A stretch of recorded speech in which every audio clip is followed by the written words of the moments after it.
കാർഗിൽ യുദ്ധവിജയത്തിന് 25 വയസ്സ്. ദ്രാസിലെ യുദ്ധസ്മാരകത്തിൽ പുഷ്പചക്രം അർപ്പിച്ച പ്രധാനമന്ത്രി. അനുഭവത്തിൽ നിന്ന് പാകിസ്ഥാൻ പാഠം പഠിച്ചില്ലെന്നും മോദി. ഭീകരവാദത്തെ ശക്തമായി നേരിടുമെന്നും പ്രധാനമന്ത്രി. ചിരൂരിൽ കാണാതായ മലയാളി ഡ്രൈവർ അർജുനായുള്ള തിരച്ചിൽ 11ാം ദിനം.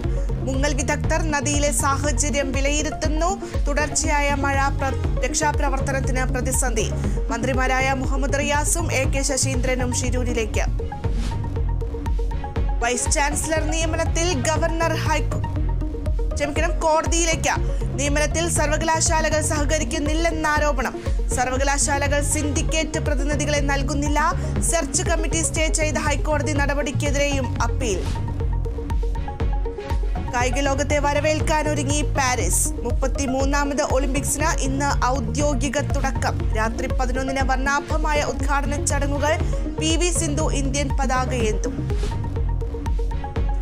മധ്യ കേരളത്തിലും വടക്കൻ കേരളത്തിലും തോരാമഴ. 2 ദിവസം കൂടി കനത്ത മഴയ്ക്ക് സാധ്യതയെന്ന് കേന്ദ്ര കാലാവസ്ഥാ വകുപ്പ്. 5 ജില്ലകൾക്ക് ഇന്ന് യെല്ലോ അലർട്ട്.